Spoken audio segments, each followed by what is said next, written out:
Hi, is that William? It is.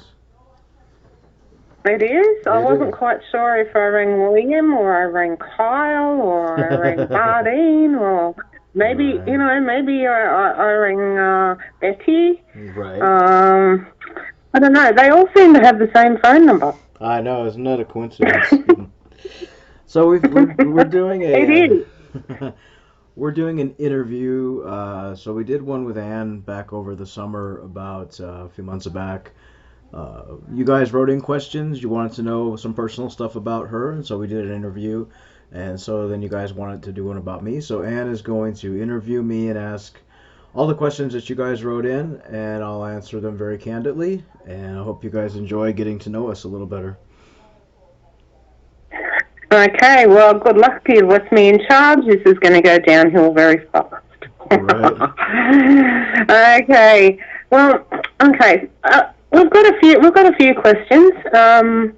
Firstly, William, Mm. if it wasn't for me Mm. starting this page, obviously I fell victim to a scam. If I didn't start this page, is this still something that you would do? Would you like, be happy to, if you'd have thought of it? Obviously, I thought of it because it happened to me. But would you still do this work? Probably not because it. I really didn't know a whole lot about romance scams before I met you and met about the page, and I mean, I would probably be doing something to help people, but I don't know if I would be doing specifically, scam related educational stuff. I've done a lot of other different work online, adminning chat rooms back in the day and helping people online, but never to this capacity. So probably not. I probably would have never gotten into this whole thing at all. So you quite literally wouldn't care if Betty and Kyle were out of work because of you. Betty always has money. She doesn't have to worry, so she'll be fine. But no, Oh, I probably oh, wouldn't. I probably wouldn't do this kind of stuff. I love helping people and it's great. I love to assist people and stop them from sending money to scammers. But if you were in the picture, it's not something I would have ever done. right, okay. So, I guess I should and could and will say, therefore that means that, something positive can come out of something horrible. It was horrible Yeah. what happened to me, but, if it didn't happen to me, well, quite frankly, you wouldn't know me and that would be a tragedy for you. Right. Exactly. Exactly. Sorry, I'm in cheeky mood. It's all right. uh, I've just spent a few hours picking mulberries, and I don't know what was in there, but yeah. Anyway, okay. Well, actually, that's an interesting follow-up question because Linda Flynn actually asked, "What attracted you to Anne?" Please be nice. And reverse. How often do you talk? And was Anne what you thought when you saw her in person? It's a lot of questions. Okay. What if I Yeah, could? she's throwing them all at you at once. What attracted you to me? How often do we talk? And when you met me, was I what you thought I was going to be? Okay, sure. Well, what attracted me to you? I didn't even know what you looked like. I went to your scamming page, and your sense of humor attracted me first because you were very sarcastic, very funny. I have a very kind of dark, funny sense of humor, and you did as well. So that's what first attracted me. And then after that, I looked at your page a little more after I read all of your commentaries and stories and stuff, and they were very beautiful and attractive, and it was more of the mental aspect of it before I even got to see your photo. So that's kind of what first attracted me. If you're talking in terms of the first thing you saw. So I didn't see you. I read your stories first. Hmm. So as far as talking, Okay, so then when you saw my photos, you just went, "Oh my, what a you're bonus!" yeah, you're very beautiful, very beautiful. But like to Aw. me, looks aren't I'm more attracted to people that have a great sense of humor and a great outlook on life. You know what I mean? To me, I'm not the type of Yeah. person that looks at someone's body or face and judges them. I like the inside before I even consider the outside. But yeah, absolutely. And So we talk. Same. Yeah, it's interesting. We talk every day. Uh, via phone Yeah. or texting or some. We keep in touch with each other all the time. We used to Skype a lot more often. It's just the way things are going right now as far as like things in the world and our schedules and just life in general. We don't Skype as often as we used to, but we do still Skype and we talk every single day. We keep in touch every day, Multiple times. multiple times. Yeah, Yeah. good morning, good night. From Yeah. dusk to dawn. Morning to night. We keep in touch. We know what we're doing. We send photos. We video chat. We voice chat. So every day, there's not a day that goes by that we don't talk to each other. And We're kind of hanging out, even though we're not hanging out. We're 8,000 right, miles apart, but we're hanging out. right, exactly. So, and were you what I Yeah. expected when I met you? Well, yeah, because first of all, we Skyped for a lot of months before I flew over to Australia, so I knew what you looked like, I knew what you sounded like, I knew you weren't fake, and vice versa. And then, if you guys know the story, I showed you my fat belly before you met me. yeah, we video chatted. In fact, no, we may as well just throw it all out there now. We were both saying, I bet my belly's fatter than yours. No, mine's fatter than yours. Okay, let's check. And we did. And we laughed and we laughed and we laughed and then we just moved on. Yeah, true.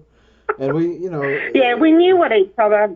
Yeah, I was the same. I mean, part of that question was actually to me what attracted me to you, and it's the same thing. You started writing on my page, and I thought, yeah. so what's going on here? And we had a bit of started laughing and carrying on, and yeah, it was your sense of humour. You're intelligent, and yeah, I was attracted to that. So I trolled you to try to yeah, I trolled you so hard and went through it. You didn't have your profile wiped down like you do now. No, I really. I was new to Facebook. Like the only reason I got a Facebook was because I had some distant relatives that had Facebook and some friends, and they were like, "You need to have Facebook." So I was like, "Whatever." And so I really wasn't on social media a whole lot because I worked 2 jobs and I was never online. But I started coming to the page, and when I met Anne, if you guys know the story, I flew out to Australia to meet. And she was waiting at the airport for like 500 hours for me because it was just it's if you fly, I flew from LA to Sydney and it was a good 16-hour flight, and then going through customs. And I had panic attacks, and I was having a full-on one in public. Yeah.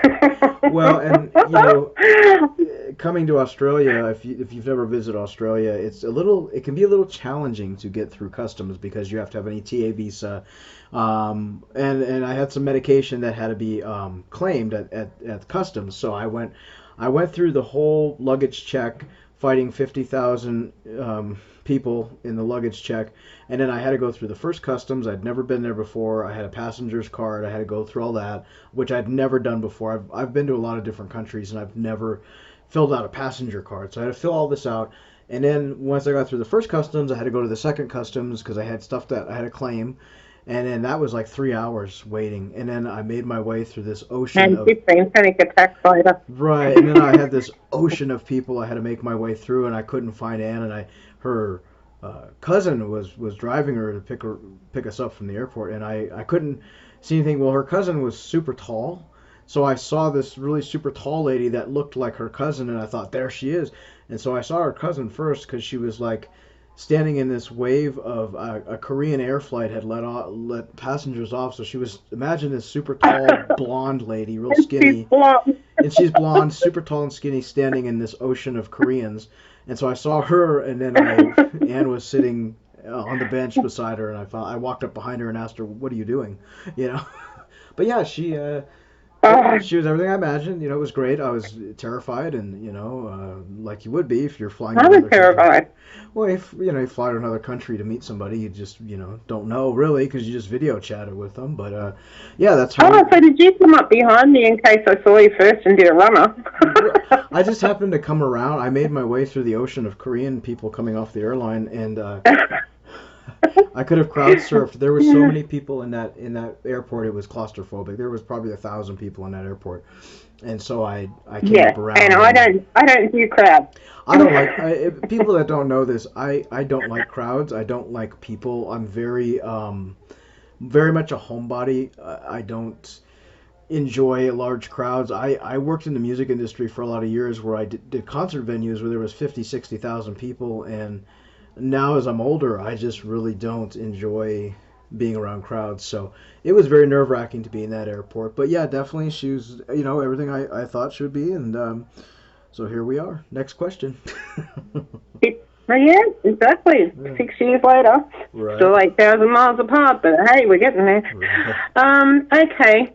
Marianne wants to know, and I don't watch this show, I make fun of William on a daily basis. Who's your all-time favourite couple from 90 Day Fiance? Oh, God. I've watched the show. Every time you do a post about 90 Day Fiance, I just write, oh my God, what is wrong with you people? Well, I've actually watched the show since the very first season, when it was actually a kind of great show because it didn't have all the trash that it has now.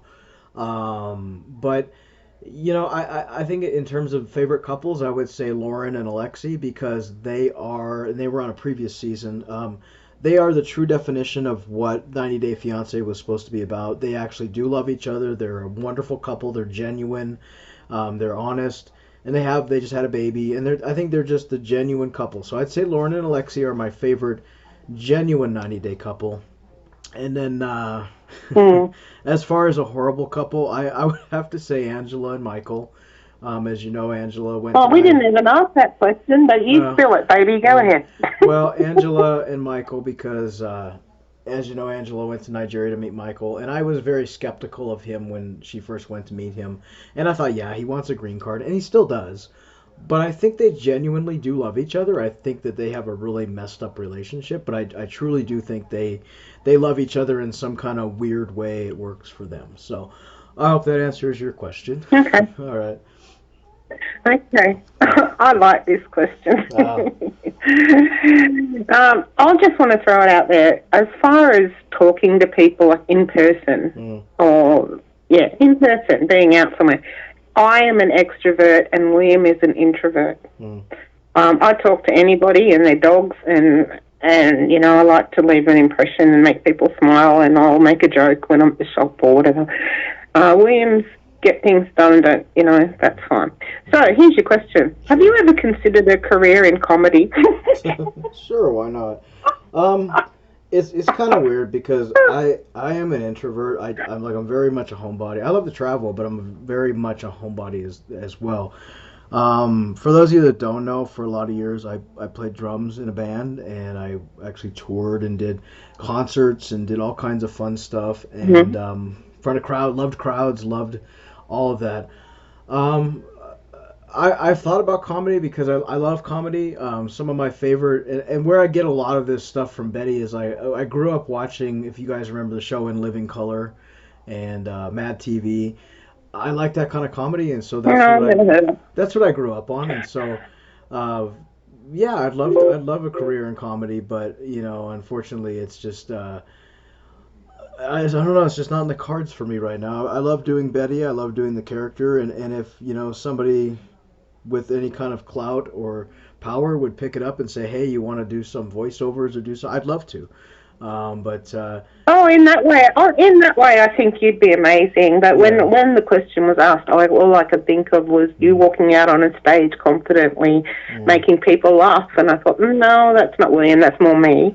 Well, it depends. But yeah, as far as videos and voiceovers and that, hell yeah, you'd be great at that, actually. I do, but I also have a little bit of performer in me too, because I did play in bands and stuff for a lot of years, and I love Absolutely. That. But I don't know. We'll see what happens. If someone wants to give me a job in comedy, I'd definitely go for it. So make it happen. Yeah.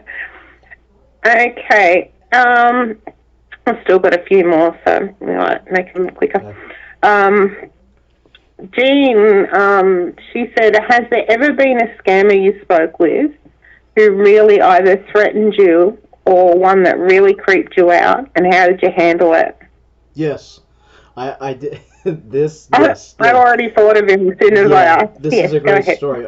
This happened. I think it was in 2015. The fake name he used was Eric John Marsh, and Mm. we baited him as our fake. It wasn't Betty. It was another fake profile I used to use. I used to pretend to be a 40-something businesswoman when I first started doing this, and I talked to him, and he stalked me, and this is why scam baiting is very scary because I used a fake voicemail phone number. I used a Gmail address that was a throwaway address.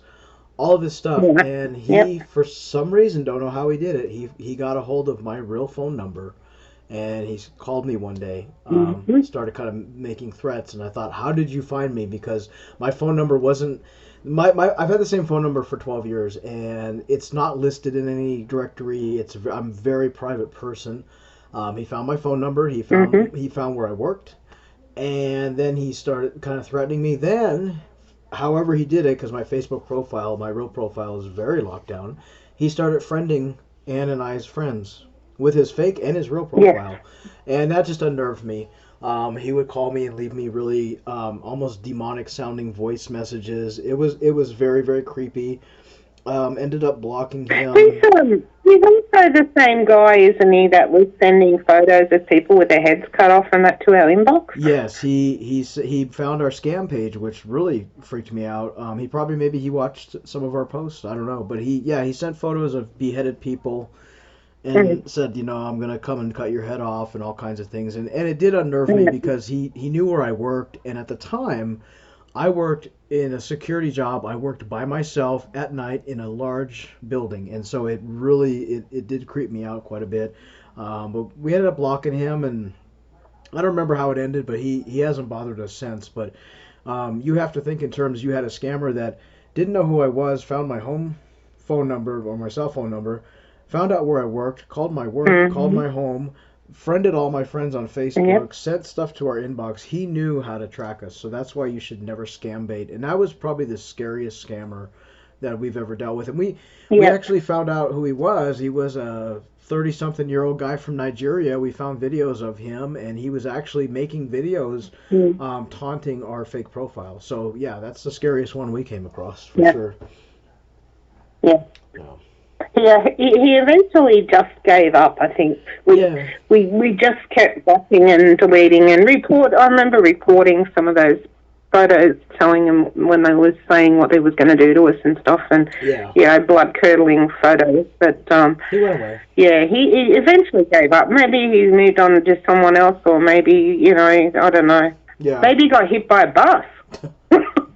Could have, but Sorry. he disappeared. No. He did this, but that was we deal with scammers all the time, and I deal with some nasty ones, and Nan does too. But that was probably the creepiest one I've ever Yeah. dealt with because what freaked me out too is when he got a hold of my work number, he actually called the office number in the middle of the night. It was like 2 o'clock in the morning. I was by myself in this building, and I don't know if he used a voice app or what, but it sounded like it was him, but it sounded like a demon. It was a gruff growling, "I'm gonna kill you." And so that unnerved me. That whole scammer made me reconsider what I Mm-hmm. was doing as far as scam baiting because he was weird. He was weird. So. Well, I also will throw out there, and then we'll move on. Mm. That William did work. The building that William was working in at the time was very much actively haunted as well. Yeah, it was. It was. Yeah. He had to deal with that as on top of it. Yeah. So I was quite often phoning him at work while he did his rounds because it was getting too creepy for everybody. It was. Yeah. So, mm, Yeah. That yeah. I've Sorry, go ahead. I've done a lot of security jobs in my life. Security is. I'm a night person, so I take a lot of night jobs, and night security is something I've done for a long time. And I've worked in 2 buildings that have been actively haunted, but this one particular building I worked at this place for 5 years, and I would do videos because it was actively haunted. There was a lot of deaths and suicides and stuff in the building. So of course there's spirits there, and I would record stuff there, and I recorded a piano played by itself one night. and I recorded it. I actually watched that happen. He took me in this room on Skype with his camera on, FaceTime, and he was going up to it, and it was playing, and there was no one there, and he got about a metre from it, and he go, nope, can't do it, and took off. But I don't blame him. I don't think I would have got that far. No, and I'm going, you can do it, baby. You can do it. Well, there was one night that I was on the phone with Anna. I had to unlock this facility. It was like 4 in the morning, and it was very dark, and it was winter, and winters here last forever. It's super dark here and gloomy. And we were actually walking. I had her on the phone, and I was walking into one of the rooms, and she said, "Oh, do you need to go? I hear somebody." There wasn't a soul in that room, but she heard a disembodied voice at the same time I did. So, yeah, that was creepy. And then so to have a scammer calling you on top of all that, it was just like, I've had enough. So, but yeah, enough of that. So you know when I kept telling you. Sorry, I keep talking over you, but it's my interview. So you know when I used to say to you, it's okay, you're fine, you know, and you know I was lying. I have no idea what could have happened to you. That was I liked the job because it was at night, but it was a very creepy experience. And then on top of that, the neighborhood it was in was not the best, so I had my fair share of people trying to break in and all kinds of crazy stuff. So, but I no longer work there, and I finally quit after 5 years. So, none of that. But good. All right. Next question. Okay. Yeah, let's go away from that. What hobbies do you enjoy to de-stress? Talking to scammers as old women. Oh, I can hear crickets. You know, I don't really have a lot of hobbies. I mean, I do love scam baiting, and that is kind of, I guess, a hobby for me to talk to these scammers as a country lady. In the past, Come on now. Yeah, in the past. Come on now. What about your drawing? He's an amazing artist. Let me finish. In the past, I used to play drums. I was a heavy metal drummer for many, many years, and now, like, all these shoulder surgeries later, I don't do it as much. And actually, where I live, I can't play drums because I live in an apartment. But yeah,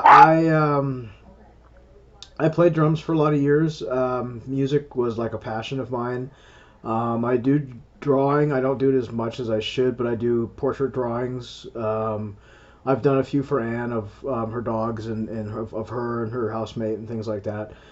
So that's... Let me tell you, this man, if you show this man a photo, give this man a photo, he can draw it identically. So I try to encourage him to try to push that somewhere because there's a lot of people that would love it. Yeah.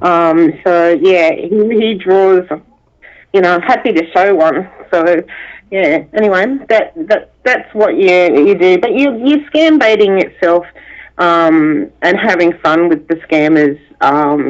Yeah, that is a hobby. I mean, we're doing it it's like having a hobby, but having a good reason to have that hobby, if you know what I mean. Yeah, I mean, it's for educational purposes, but I actually enjoy just screwing around with them and telling them I work at, the Cluck and Buck and all that kind of stuff. So, but that's pretty much my hobbies. I mean, years and years and years ago, and, 60 pounds lighter, I used to go mountain biking and dirt bike riding, but that's a long time ago, so I don't do that now.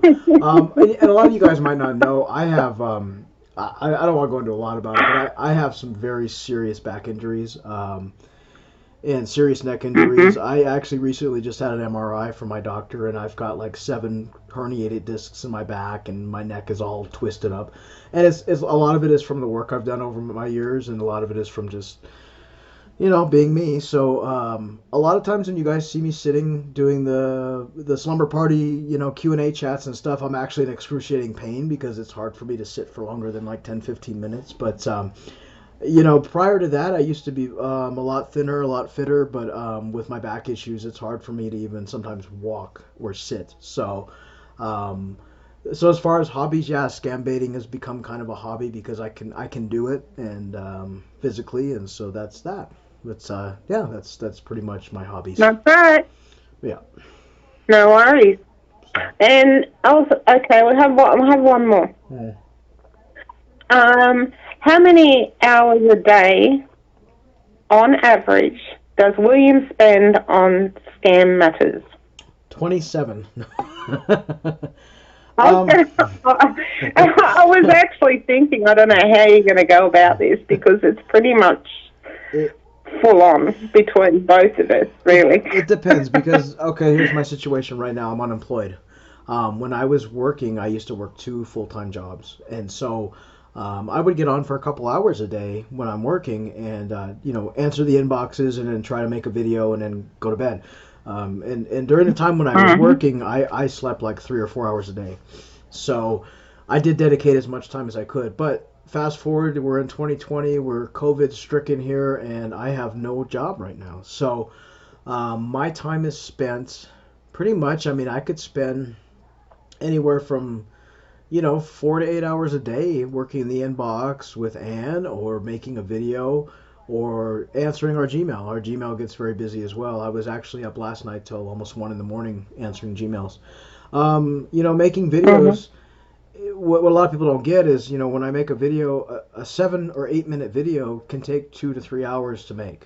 So when I have a voice chat with a scammer that's, 20 minutes long, it can take 3 or 4 or 5 hours to make that video. So, I spend anywhere from, like I said, 4 to 8 hours. And there's some days where I can't sit at the computer for longer than 20 minutes, and I can't sit there. I'm in pain, so I have to get up. But it depends. But it's full on. That's what we tag each other. When Right. when there's something wrong with the other one or the other one, then we pretty much tag each other out and be like, yeah, I've had enough, and you'll go, okay, I'll do some now, and then it'll be the other way around. And but we pretty much, yeah, between us, we put in a hell of a lot of hours. Yeah, It would be, we'd put in enough hours that we're both working full time for free. Yeah, it's a full-time job that we don't get paid for, which is, it's fine. I love to help people, but since I'm not working, it can be an all-day thing if I'm able to. And then some days I don't get on there at all, and some days Ann doesn't get on there at all, and we swap off. If she's not feeling well, I'll get on there, or if I'm not feeling well, she'll say I'll get the page, and so we trade it off, and it works pretty well that way. But it's very busy. People will inbox us and they'll write to us, and 20 minutes later they'll write back and say, why won't you answer me? And it's kind of like, well, we are answering you, we're also answering 300 other people, so it does get pretty busy. But we do our best, absolutely. So is that it? We do all right. We do all right. Okay. Well, that's all the questions I have written, but I do have one lady who wrote, I just want to say the victim stories that William reads out loud always touch my heart. His voice is so soothing and non-judgmental. I think they have to be the very best way to prevent new victims or to open the eyes of the current victims. And I applaud the great courage of the women and men who've shared their stories. And I will say to this lady, surprisingly, there's been times, especially a few years back, that I was really having a few issues, that I would ring William and ask him to talk to me to try to help me go to sleep. So I totally get it. I don't like when I ring and it's like Betty. That's not helpful. But, depending what kind of, what I'm ringing for, I sometimes will ask for Betty. Right. Kyle, I don't chat to too often. I generally try to stick with William, but, we'll see. And Bardine, I don't really speak to her at all. Bardine, the way that she gets paid by Betty, I'm not really sure I want to. Bardine is often busy eating, so she can't speak to a lot of people. But yeah, I thank you for that comment. I'm very, I don't know the word. I'm very shy and very embarrassed easily. So when people say, I love your soothing voice, I think, oh God, all right. But I've had people tell me before, you should read books or stories or erotic novels or something, and I just kind of laugh, and I But I'm glad that the stories. I'm glad they help people. A lot of people don't understand that I'm narrating the story, so I've had a bunch of dumb people write to me and say, I don't understand why you're reading a story about a lady, and I'm like, they wrote in the story for me to narrate. I'm not. They get confused. It's whatever. But no, I'm happy to do it. Oh, my housemate's yelling at my dog. I'm glad that's going to make YouTube. Well, William, thank you. Before you go, Yeah. What's the temperature over there? I have no idea. It's 60 degrees right now, Fahrenheit. I don't know what it is Celsius. It's been a fairly warm October, even though it's just started. Usually by now there's snow on the ground and the leaves are still on the trees. So yeah. Yeah, I asked you that because for the first time since we met, we've got very similar weather. Yeah. You know, our winter's just finished, but we're already warming up there. Not a great deal different to what you are, so it just goes to show that things are changing. Yeah, they are. It's been warm well, here. Thank you. Yeah. Go. Oh, I was just saying it's been really warm here. If you guys don't know, I live in Oregon. I live in the middle of a mountain range, so basically from October until May, it snows. And this year we have not a drop of snow, not a drop of rain. It's been really super warm it's been like July weather in October. So yeah, things are definitely changing. But thanks to everyone that wrote in questions. I hope this didn't bore you too much, but you guys wanted to ask. Excuse me, this is my interview. Yeah. Wait, back down. Back down. Okay, I can't let you go without asking one final question. Sure. Have you eaten, dear? I love that question. I want the answer. I did eat dinner. I can't remember what I ate, but I did eat. No. I need to know what you had. Well, and actually, I should have said, have you taken your food? I actually had some vegetables tonight. I did like rutabagas and turnips and carrots. Despite being obese, I actually do eat a lot of vegetables. So. Yeah, that's one thing scammers always ask if you've eaten, and if you scam bait like I do, I always tell them I've eaten a ridiculous amount of food because they don't listen and they say that's nice, dear. So, but yes, I have eaten today. Thank you for asking. Oh, that's okay. I just want to make sure about the weather over there and have you eaten, and other than that, dear. Thank you for your time. Yeah. Thank you for sharing yourself a bit more with our listeners so they know who we are and a bit more about us. Yeah. If they're bored, that's okay. They can nap to your soothing voice. And I will catch up with you soon. All right. Well, if they're bored, they can thumbs down the video. There's always 4 or 5 unhappy people that do. So. But yeah, thanks guys for writing in, and you can always find us on Facebook under Scamming Scammers Action. You can find us on our YouTube channel, Scamming Scammers, and you can also email us at our scammingscammers@gmail.com. And if you don't know, yes, we have a Patreon, patreon.com, Scamming Scammers. So thanks, everybody. Appreciate it, and we'll do another interview down the road. Okay, now, can Betty just say goodbye to me, please? Goodbye, honey. I'll talk to you later. I gotta go to the Costco and get some mayonnaise for Bardine. She damn ate the whole jar.